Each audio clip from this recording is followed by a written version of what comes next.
ఏ రంగంలో అయినా సరే పోటీతత్వం అనేది ఉండాలి. అప్పుడే ఒకరి గుత్తాధిపత్యానికి అడ్డుకట్టబడుతుంది.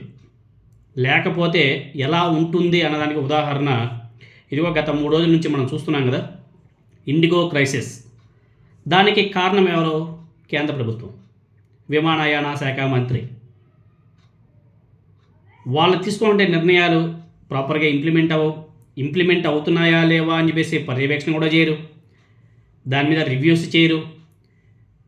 ఎయిర్లైన్స్ వాళ్ళకి ఇవి ఇంప్లిమెంట్ చేయండి అని చెప్పేసి 1.5 సంవత్సరం క్రితం కేంద్ర ప్రభుత్వం ఇచ్చేటువంటి, అంటే డీజీసీఏ ఇచ్చేటువంటి ఉత్తర్వులను ఇప్పటివరకు కూడా ఎయిర్లైన్స్ వాళ్ళు పాటించకపోగా ఇప్పుడు వాళ్ళు ఈ క్రైసిస్లోకి దింపి ప్రజల దగ్గర నుంచి ముక్కు పిండి మళ్ళీ డబ్బులు వసూలు చేస్తున్నారు.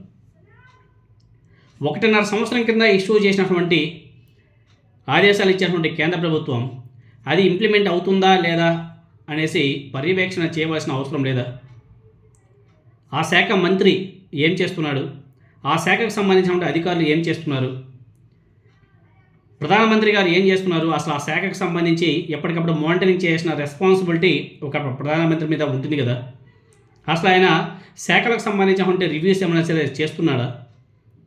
అసలు ఎటుపోతుంది ఈ దేశం అన్నదానికి అర్థం కావట్లేదు. ఎయిర్లైన్స్లో పోటీతత్వం తగ్గిపోవడం వల్లే ఇప్పుడు ఇలా కావడానికి కారణాలు అవుతున్నాయి. పోటీతత్వం తగ్గడానికి గల కారణం కేంద్ర ప్రభుత్వాలు తీసుకుంటే నిర్ణయాలు. వాళ్ళకు అనుగుణంగా ఉన్నటువంటి వ్యక్తులకి ఒక విధంగా, వాళ్ళకి వ్యతిరేకంగా ఉన్నటువంటి వ్యక్తులకి మరొక రకంగా ట్రీట్మెంట్ ఇస్తారు. ఈ క్రైసిస్కి కారణం అదే. ఎగ్జాంపుల్ ఎన్నో చెప్పుకోవచ్చు.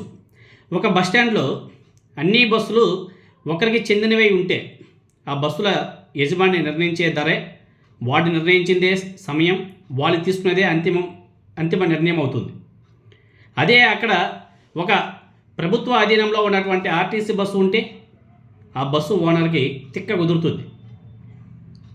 సో ప్రభుత్వం ఏ డబ్బులు అయితే తీసుకుంటుందో టికెట్కి, అదే డబ్బులు ప్రైవేట్ వ్యక్తులు కూడా తీసుకోవడానికి ముందు అడుగులేస్తారు. అంటే ఏ రంగంలో అయినా సరే పోటీతత్వం అనేది ఉండాలి. అప్పుడే ఒకరి గుత్తాధిపత్యానికి అడ్డుకట్టపడుతుంది. ఇక్కడ మనం ఇంకో ఉదాహరణగా చెప్పుకుంటే, వైఎస్ జగన్మోహన్ రెడ్డి గారు అధికారం చేపట్టక ముందు, అంటే 2019లో ఆయన అధికారం చేపట్టక ముందు ఆంధ్రప్రదేశ్లో కొన్ని ప్రైవేటు డైరీలు కొన్ని దశాబ్దాల తరబడి పాడి రైతులను విచ్చలవిడిగా దోచుకున్నాయి. పాల సేకరణకు సంబంధించి వారు నిర్ణయించిందే ధర, వారి నిర్ణయమే అంతిమం. 10 రూపాయలు ఇస్తే 10 రూపాయలే, 5 రూపాయలు ఇస్తే 5 రూపాయలే. అంటే అడిగేవాడే లేడు. నోరు ఎత్తడానికి అసలు అప్పట్లో వీలు కూడా లేదు. ఎందుకంటే మళ్ళీ పాల సేకరణ ఆగిపోతుంది. కానీ వైఎస్ జగన్మోహన్ రెడ్డి గారు 2019లో అధికారం చేపట్టాక రాష్ట్రంలోనికి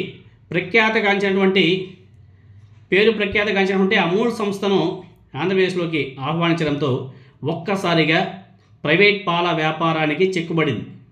పాల సేకరణ ధరలను అమూల్ పెంచడంతో పోటీతత్వం నెలకొని తప్పనిసరి పరిస్థితుల్లో ప్రైవేట్ డైరీలు సైతం పాడి రైతులకు ఇన్నాళ్ళుగా తాము కోల్పోయిన వేల కోట్లను పాడి రైతులు తిరిగి పొందే అవకాశం కూడా వారికి వచ్చింది అన్నాడు. అంటే శ్రమ దోపిడీకి అడ్డుకట్టబడింది అక్కడ. ఇలా విద్య, వైద్యం, రవాణా, పాల వ్యాపారం, పత్రికల వ్యాపారం, పచ్చళ్ళ వ్యాపారం, ఇలా ఏదైనా సరే కావచ్చు, అన్ని రంగాలలో ఏ ఒక్కరికో గుత్తాధిపత్యం ఉంటే జరిగే అనర్థాలు ఎలా ఉంటాయన్న దానికి ఉదాహరణ గత 3 రోజుల నుంచి మనం చూస్తున్నాం. ఇలాంటివి ప్రైవేట్ వ్యక్తుల చేతుల్లో ఉంటే జరిగేది అనర్థమే. పోటీతత్వం ఉంటేనే సమన్యాయం జరుగుతుంది, లేకపోతే పరిస్థితి చాలా సీరియస్గా ఉంటుంది. తాజాగా మనం విమాన ప్రయాణాలకు సంబంధించి ఇండిగో ఆధిపత్యాన్ని రుచి చూస్తూనే ఉన్నాం. దీని గురించి ప్రత్యక్షంగా ప్రజలు కూడా చూస్తున్నారు కాబట్టి ప్రత్యేకంగా మనం చెప్పాల్సిన అవసరం కూడా లేదు. కానీ ప్రజలు ఇంకా తెలుసుకోవాల్సిన అవసరం కూడా ఉంది. అందుకే కొన్ని కీలక రంగాలు ప్రభుత్వ అధీనంలోనే ఉండాలి, ప్రభుత్వమే మానిటరింగ్ చేయాలి, ప్రభుత్వమే నడిపించాలి, ప్రైవేట్ శక్తులకు ఆధిపత్యం చెలాయించే అవకాశం ఇవ్వకూడదు. అయితే ఇటువంటి విషయాల మీద పెట్టుబడిదారులు విసిరే చిల్లర ఏరుకొని నడిచే పత్రికలు, మీడియా ఛానల్స్ చర్చలు పెట్టవు. వాళ్ళకి అవసరం ఉండదు. ఎందుకంటే వాళ్ళకి కావాల్సింది వాళ్ళకి వెనక నుంచి వస్తుంది కాబట్టి వాళ్ళు వీటి మీద చర్చలు పెట్టరు, మాట్లాడరు, ప్రజలకు చేయనివ్వరు. ఎందుకంటే వారి దుకాణాలు నడిచేది పెట్టుబడిదారులు విసిరే చిల్లరతోనే కాబట్టి.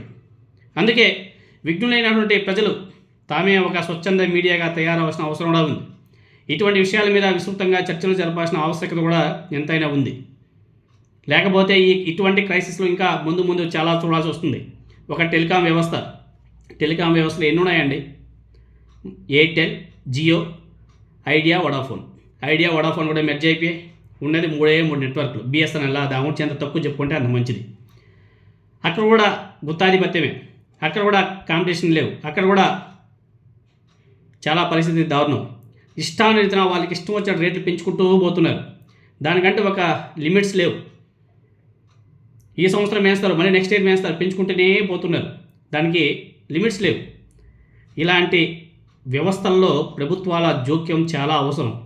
లేకపోతే ఆ టెలికాం వ్యవస్థలో కూడా ఇలాంటి క్రైసిస్ వస్తే అప్పుడు పరిస్థితి ఏమిటి అన్నది కూడా ఒకసారి కేంద్ర ప్రభుత్వం పునరాలోచన చేసుకోవాల్సిన అవసరం కూడా ఉంది.